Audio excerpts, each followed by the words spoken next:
Hey everyone, so I am pleased to present to you our final afternoon keynote by two amazing women. Mary Jordan will be interviewing Dee Dee Myers. And I know most of you are here for Mary Jordan, but briefly, Mary Jordan is a Pulitzer Prize winning journalist who's covered stories ranging from the White House to British politics to stories in Pakistan. She's written in over 40 countries in her position as a foreign correspondent at the Post. So she's like what we like to call a globe-trotting Hoya because she's also a Georgetown grad. So inherently awesome. Automatically with your Georgetown degree. So she will be interviewing Dee Dee Myers, who is just as amazing. Dee Dee Myers is a managing director currently at the Glover Park Group, one of the nation's fastest growing and most well-respected independent communications companies. With years of experience in politics, policy, and media, she counsels corporate and nonprofit clients on strategic communications, reputation management, and integrated marketing. Myers actually served as the White House press secretary during President Bill Clinton's first term, and she was the first woman to hold this position. That's pretty amazing. She was the president's chief spokesman, managing day-to-day interactions with the media. As we all know from our feisty media panel we had earlier, they're very outspoken, so that is I consider that one of the toughest jobs in America, so I respect her a lot for that. And providing strategic communications counsel to the president and his entire administration. So really, really impressive. In addition to her duties at Glover Park Group, Myers continues in her role as a respected political analyst and commentator. She's a contributing editor at Vanity Fair currently, and her work has been seen in the New York Times, Time, Oprah Magazine, the Washington Post, Politico, Los Angeles Times, really everywhere. Her 2008 book, which is one of the many reasons I look up to her, is called Why Women Should Rule the World. It became a New York Times bestseller, combining the most up-to-date scientific studies with interviews, anecdotes, and personal experience. She makes a compelling case that women should serve alongside men at the highest levels of public life, not because it's politically correct, but because it's in our best self-interest. And I think, something we've seen throughout the summit today is a similar sentiment, and I hope we can all agree with that. On a personal note, I was telling Dee Dee right before this, I am not typically a nervous person, but when she replied to my email, I didn't know how to reply, so I just replied back in all caps with her name because I was so excited. So it really is, that's probably what these panelists would tell you not to do in first impressions and all of those sorts of things. So really is a dream come true, if I will, to be on stage with both of them. So without further ado, I'll take it to you guys. Thanks. Thanks, Helen. So Dee Dee, all caps. No, it is pretty amazing that you were the first woman press secretary at the White House. That is such a hot seat job. You make a mistake and only a few 100 million people see it. Yeah. So what was it like there? I think we just want to hear some stories about the first woman to have that job. Yeah, the good news was that things moved so fast, I never had time to think about what was actually happening, because I think if I had had a lot of time to step back and think about what it meant to be young and female in that job, it might have scared the hell out of me. But instead, you just kind of had to get up. And Mary and I were talking earlier, and it was definitely, being the first woman was definitely, it's already a hard job, and it's a harder job now than it was when I had it, right? Things move so fast in the digital age. But there was so not only do you have the normal challenges of the job and the challenges of balancing the interests of the press and the interests of the president and the White House, but I had the challenge of managing a press corps, or integrating into a press corps in some ways that was much older and much more male and very skeptical of me. Not only was I 31, which is actually young in some circles, I was the first woman, and I was from California. I'd never lived or worked in Washington. So I came with I had a lot to prove when I got there. And did the women in the press corps at the White House treat you any differently than the men?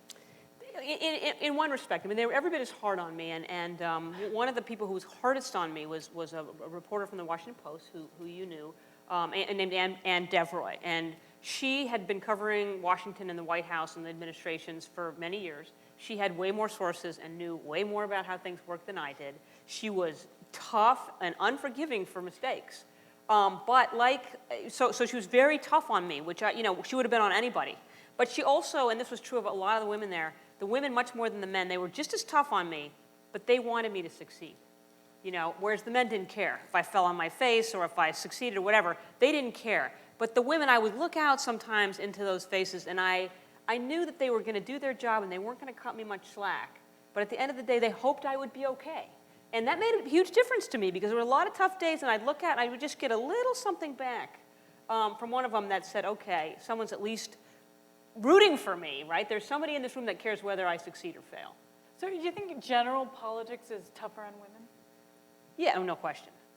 In some way, well, in many ways. I don't think in every way, because I think that voters, for example, if you're a woman running for elective office, for example, I think assume that women are slightly more honest, straightforward, right? So I think as a candidate, there are some minor advantages. But I think there's a tremendous number of disadvantages.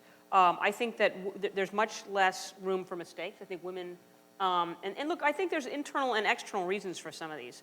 Women, not only is the bar higher externally, people say, you know, if a woman makes a mistake, it's like, well, there you go. Women can't do math, right? If it's an accounting error or something, or yeah, that's what we would expect. They really still do that? Oh, there's no question. I mean, it's not quite that simplistic, but right. I think there are certain assumptions that, again, the threshold for making a mistake and recovering from it is higher, right? It's just a little bit harder. I think it's harder for women to be authoritative. And I think this is something that you all will find as you go through your lives. One of the challenges, and it's getting easier, everything has gotten easier since I was sitting where you guys are, you know, in college, wondering, like, you know, what opportunities were out there for me. I think it's hard for women to be feminine and authoritative. I think that's still a very challenging combination. Is anyone out there doing that right now? Yeah, I think increasingly women are, I mean, the first person that I worked for that showed me how it was possible was Dianne Feinstein. I worked for Dianne Feinstein way back in 1990 when she was running for governor of California, and she'd served 2 terms as mayor of San Francisco, which is an executive office, and it's still tougher for women in executive offices, right? There's only 5 governors in the entire country who are women right now, and there are only 4 or 5% of Fortune 500 CEOs who are women, right? So you have, you know, legislators, you have more like 25%, but in executive positions, it's much fewer. So Dianne Feinstein had been a successful mayor in San Francisco is a very tough city to manage because, like, the center of the road is, like, so far left that you can't even imagine. But, but nonetheless, she was authoritative, but she never, you know, she was also, she managed the role of being a woman and a wife and a mother, and also being the leader of a very complicated city. And she did that really effectively, and I was able to watch her. And I learned a lot of things from her. Like, this one's really simple, but women are really horrible at accepting compliments, right? And so at the end of this, like, someone's gonna walk up to Helen and say, what a great conference, and she'll say, yeah, but that panel with Dee Dee Myers was so disappointing, or something, you know, I mean, so she'll start with, and you're not gonna do it because I'm not gonna let you, with what went wrong, because women always do this. But I watched Dianne Feinstein taught me how to, when somebody says, wow, Mary, that was a great piece you wrote. The answer, you know what the answer is? Thank you. I worked hard on it, or whatever, you know, I mean, and so I learned that from Dianne. I can remember just watching her, and not only did it elevate her, right, did you say thank you, we worked really hard on it, even though she might have been complaining about the speech that we'd written on the way to the event, right, but when she got there, it elevated the person who was giving the compliment, right, because to say thank you and to be grateful for somebody saying something nice to you elevates the person.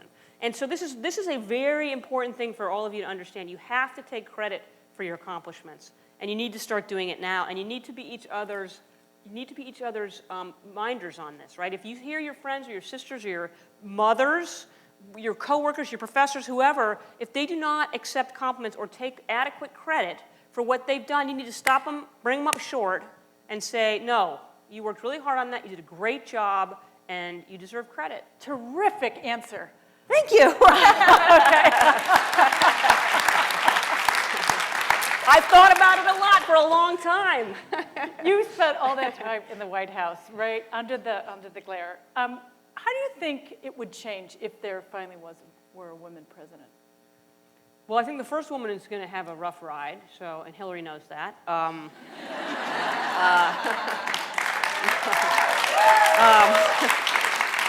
I honestly don't know whether she'll run because I think the road ahead is hard, and you know it's not the only thing that she could do, but she probably will.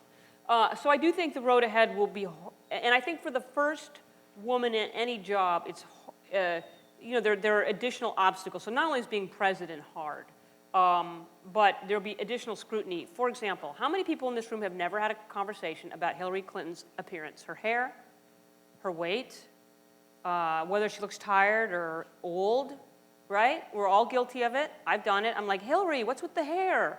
Right? We don't do that to men. Oh, good. But it's, Barack Obama, I mean, it's not much, his hair doesn't really change much, so, although it's gotten a little grayer. But they talk about his ears. They do talk about his ears. But that's only because there was nothing else to caricature about him. But even though they are talking more about men's appearance, it's still a big deal. Vastly different. When you say a rough road at the White House, what else? I mean, she'll be, whoever it is, will be shredded for or looked at with a magnifying glass about things that men wouldn't, such as beyond appearance. From superficial to appearance, right. To is she tough enough, right? President Obama has that problem. It will be magnified if Hillary is president. And her record, look, politics is a tough business, and anybody who runs for president, their record gets shredded. I just think there'll be an extra level of scrutiny and another threshold to cross to be credible, right? We thought that she had, by being Secretary of State, maybe crossed that threshold. But I think once and people said, well, wow, at least, because before it was like, well, what has she done? She's running against Barack Obama, who's a first-term senator, right? What has Hillary Clinton ever done that she thinks she should be president, right? We didn't have that conversation, but no, people didn't really challenge Obama's credentials in the same way that they challenged Hillary's, for example. So I think and I was, watching some morning TV show the other day, and I guess it was Bill Kristol on there saying, well, she was a failed Secretary of State.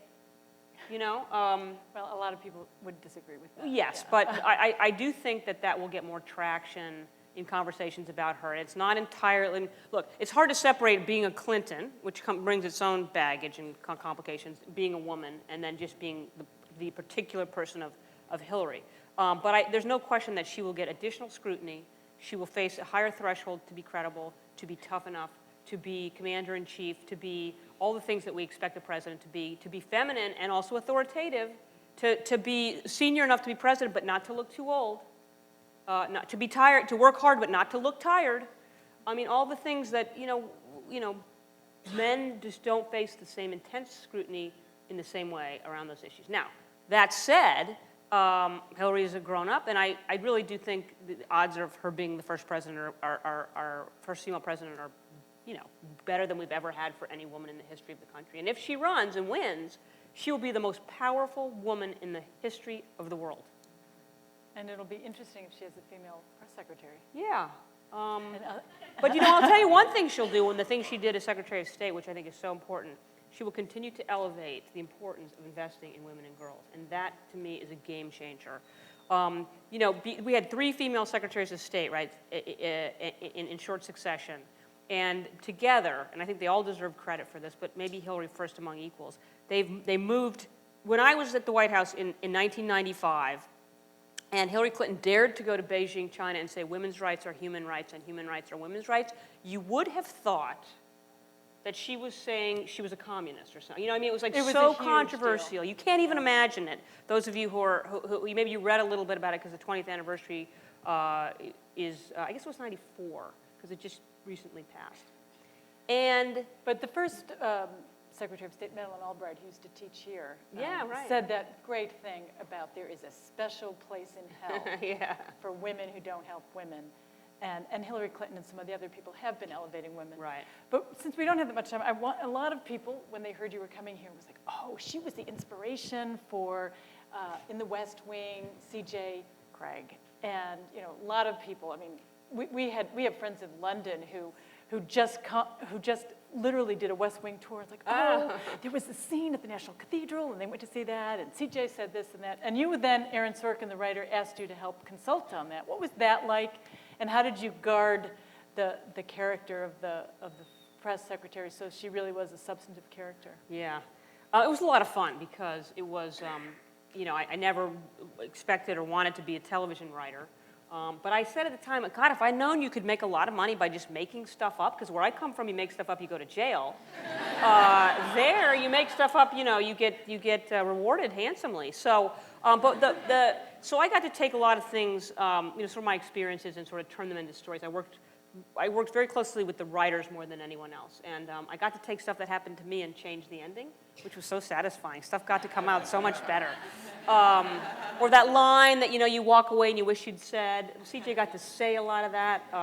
Did you give CJ anything that really happened? Was there any So much stuff I couldn't even begin to tell you. I mean, and again, it all ended better for her than it often it had for me. But yeah, no, there's so, if I go back through episodes, particularly in the first years when I was running through my most current material, right, was very recently out of the White House, and then I kind of ran out of my own life story and had to make stuff up more. But she had a lot of the same things happen to me, and there was tension around. We didn't do a lot of. Erin wasn't particularly interested. Erin Sorkin, the creator, in the challenges of being a woman, but so we don't see a lot of that around her, a little bit, but not a lot. But there was myself and a couple other female writers on the show, and one in particular. And we really thought that it was part of our mission was to make sure that CJ's character didn't fall into stereotypical behavior patterns or wasn't, put into silly positions that, perpetuated these ideas of women. Right. And so it was hard. It wasn't a main theme, and I don't think there was, again, it wasn't a sin of commission on the part of any of the male writers, or sometimes even female, but there's always a subtext, and so we were constantly in there, trying to pull the weeds, get the stuff out of there and keep CJ as a serious substantive player, right, with good judgment. It worked. Yeah, and I was very proud of, look, Erin Sorkin deserves the most credit for creating that show, and but we worked hard on her character, and I think I was always proud of, not only of CJ's character, but of the kind of culture of the show, if you will, which was that these are good people trying to do the right thing. They get in their own way. Sometimes they're human, they make mistakes, but at the end of the day, they're trying to make life better for the people of this country, which is much closer to my experience. And it's the only show you can think of about politics that's optimistic, right? Usually it's, Right. So many of them, whether it's Scandal, I know Judy was here today, or Kevin Spacey as this, very unattractive, Evil, right? But House of somehow Cards. we did one that was optimistic and slightly romantic and hopeful. Mistakes. It's so hard to make mistakes. Everyone makes mistakes. Do you have any thoughts about when you make a public mistake?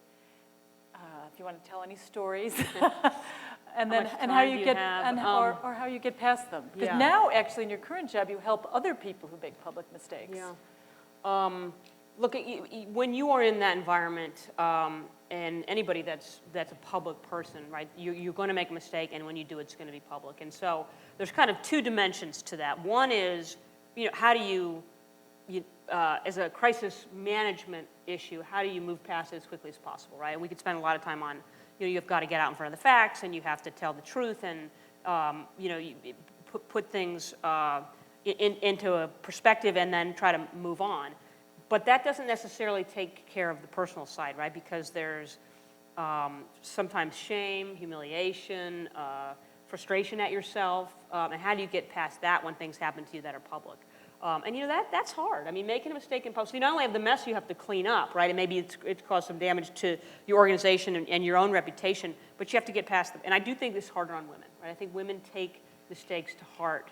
I think men move past it more quickly. And again, I'm generalizing, but I do think it's true.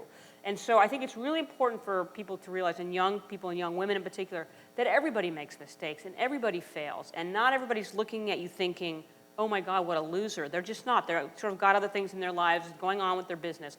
And so success is not about not failing, right? It's about when you make a mistake, when you fail, when things don't come out the way you want them to, how do you get past that?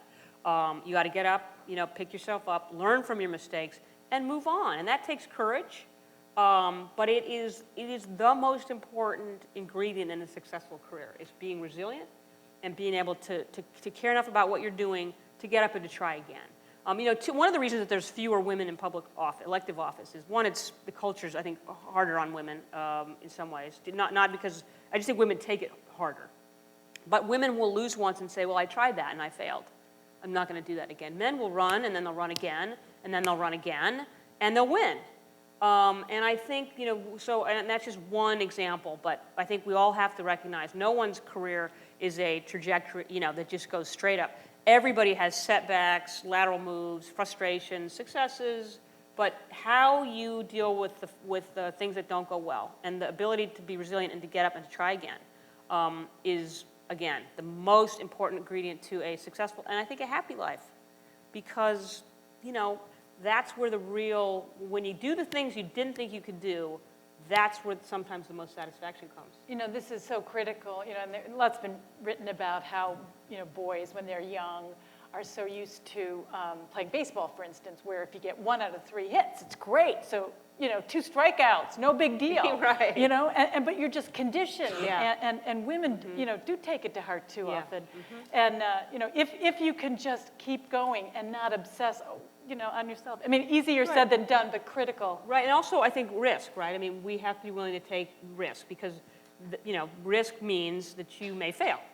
And I think because of all that, maybe because you've been to bat 500 times and you failed, you know, 2/3 of the time if you're a good player, I think boys, men are more willing to take risks. And I think women sometimes, you know, wait or hesitate a little bit more.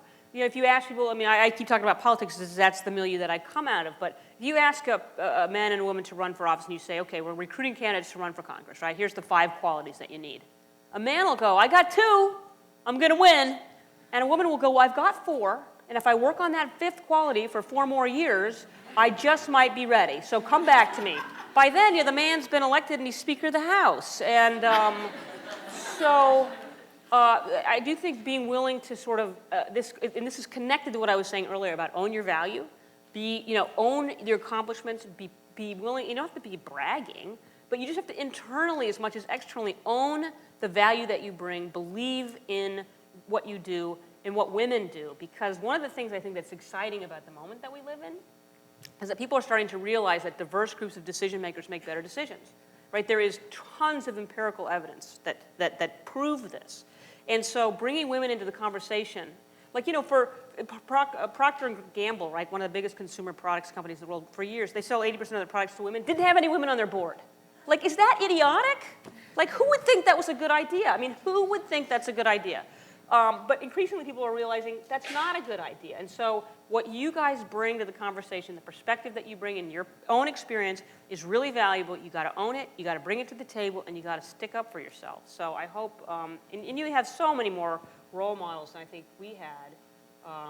And you will be role models. I think this is the message of the day, really, especially at an Own It conference. Yeah. But, you know, just to have confidence. Yeah.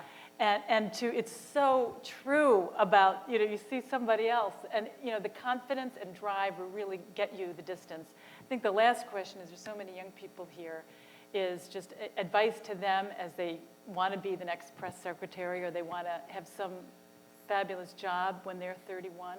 What, you know, so they have about a decade to go. What should they be doing in the next decade to get somewhere they want to be?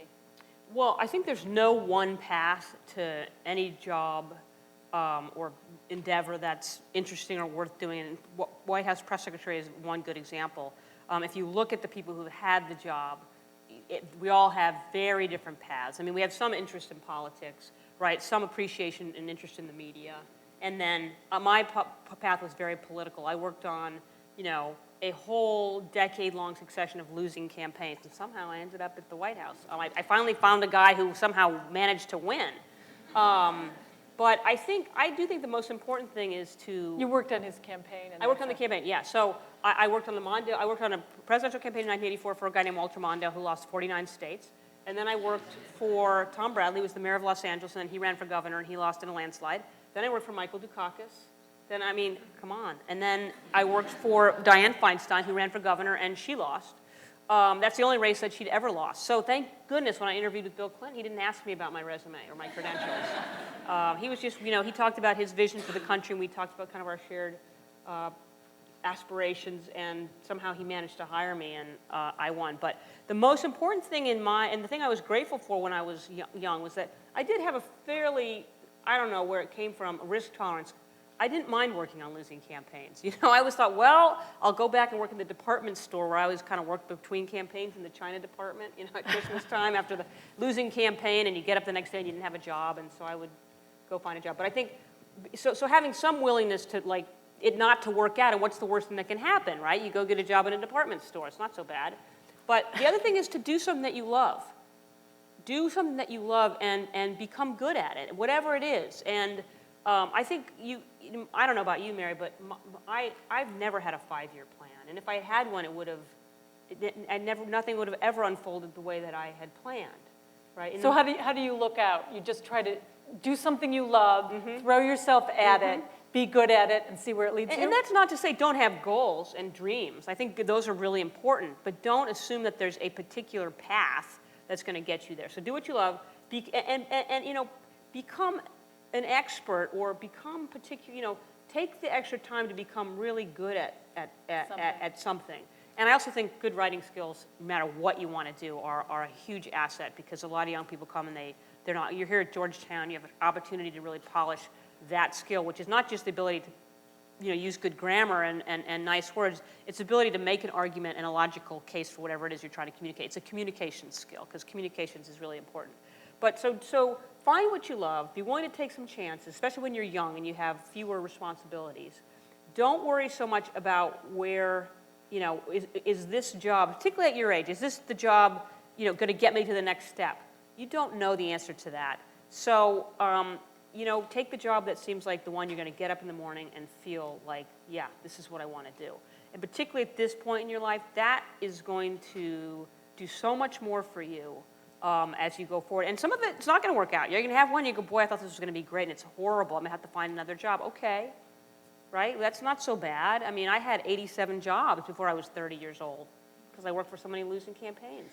But it worked out, and and that's what I wanted to do. So what's the key when you one failed campaign? Oh, Dukakis lost. I mean, what's the mechanism there? What do you say? Okay, I really love still politics. I'm going to keep at it. Yeah. I'm going to find the next candidate. And so usually you meet people, right, on the job that you have. And so for me, it was, I always, you tend to build your network of people. And so I was always sort of thinking about what was the next campaign cycle. Was it a local city council race that I might work on, or a mayor's race, or I did work in government a couple times, which was obviously great.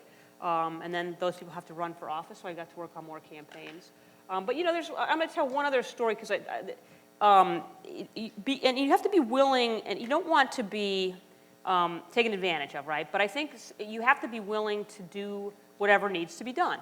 And too often I think I see, and I don't know if the rest of you who are hiring young people see it, sometimes people aren't willing to do what needs to be done. They don't think it's within their job description. When I was at the White House, we had interns, and the interns would cycle through they'd stay for 3 or 4 or 5 months. And I had a couple new interns, and my office opened into kind of a bullpen area. There were 2 other offices, so there were 3 offices total that opened into a bullpen area where the assistants and a couple interns worked. And I walked out into this bullpen area one day, and everyone happened to be out of the office except one brand new intern. And she was sitting at a desk, and across the room, a phone started to ring. And she sat there, rang once, and then all of a sudden she got up, she ran across the office, she kind of dove across this desk, she answered the phone. White House press office. And then she took a message, and she goes, I'm really sorry, I know that wasn't my responsibility, but I didn't think a phone in the White House press office should go unanswered. I was like, you're hired? You're staying? I mean, it was just such a common sense move, but to me it revealed, and she ended up working for me for 5 years, something about her which was just willing to answer. I know that sounds like not much, but to me it was completely instructive, and I look for people who are willing to say, I don't know whose responsibility that is, but it needs to be done, and so I'm going to step up. And I do think that kind of an attitude gets noticed. Sometimes it can mean you're taking on stuff that's hard, and maybe somebody else should be doing it. But I think over the long run, that mindset can be incredibly. It will lead to more success, because people will see you're willing to take responsibility, so they will give you responsibility, and you will grow. That's great. And have fun. Step up is great, and own your value. This morning there were some women who were entrepreneurs who were talking about the 10-year plan and always keeping this job. You want to be the CEO. It's kind of a relief to hear that you actually can succeed, and not just do what you're doing now really well, love it, keep at it, and go to the next thing. So everyone out there, either you can have that plan, the 10-year Right, plan or not, right, and you're right. okay. Right, right. You're telling us that we're out of time You here. can have the 10-year goal, but I don't think you need to have the steps to get there and feel like you're falling behind if you don't hit every mark at the year and the month that you thought you were going to hit it, so. Well, I want to welcome Helen and Kendall back to the stage because they have a presentation for you. So quickly, if you guys could just stay seated for a few minutes. That was a great discussion. I look forward to accepting many more compliments from you. Yay! Don't worry.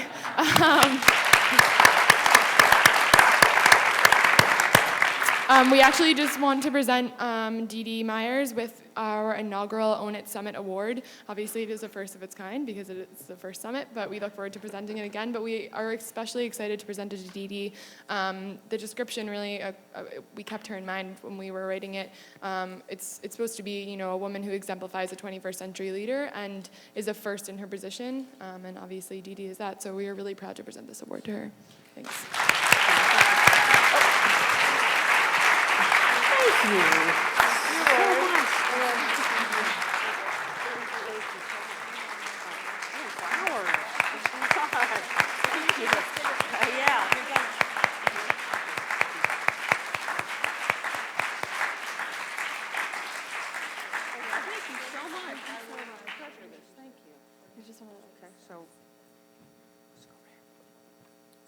All right, guys, so we're just going to give a few thank yous, so you can, like 30 seconds, because we owe it to the people who have helped us so much to put this process, this final package together, I guess. So before the end of the day, we want to say a few thank yous to the people who have helped make the event possible. We surely would not have survived this experience without them. Thank you to Lisa Krim and Lisa Davis. I don't even know if they're here. Are they here? Good, good. I hope they're here. Awesome. You guys are the best sounding boards ever. And Helen and I have often considered changing our names to Lisa because we really think that there must be some secret sauce behind the name. We are forever indebted to you, and we are going to lunch with you very soon. Thank you to Ambassador Revere and Rebecca Turkington for challenging us to create a better experience each time we met with them. They were some seriously awesome advisors, and we are just so appreciative of their help and investment. Thank you to Father O'Brien for being the original man-ambassador. Before we had any other men involved, he was proud man-ambassador, always would find us on campus. I'm a proud man-ambassador, guys, supporting you, proud man-ambassador. He's awesome. Thank you to Colleen Lichtenhouse for being a professional badass. Your expertise is exactly what we needed. Thank you to Eric Smolson and Stacy Kerr for always proving to us that Georgetown really is amazing. And thanks to all of you for coming and participating and proving that this is an issue worth talking about. And finally, the real female leaders here, our summit committee, the most kick-ass, fun-loving, and hardworking group of women we've ever met. Kelly Moser, Catherine Key, Liz Buffone, Maya Davenport, Alyn Rosenberger, Ava Arroyo, and Alana Snyder. Please join us on the stage to be recognized.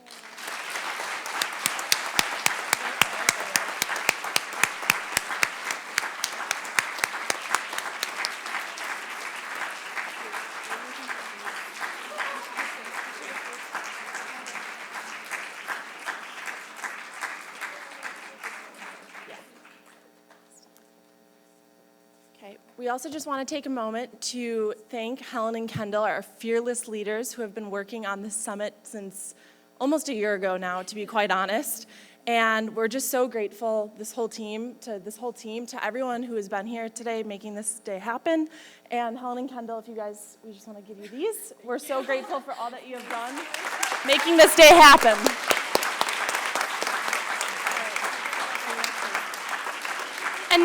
And then just as one last thank you to all of you, this was the first summit of its kind here, and I think it took not just this wonderful team, but it took all of you being willing to download the Usher Identity app and scan into all of our different sessions, and it took the right type of attitude to kind of say, I'm here and I'm gonna make it worth my while and everyone else's. For those of you who made a connection to someone, good for you. For those of you who learned something new, even better. So keep owning it, and we'll see you next year.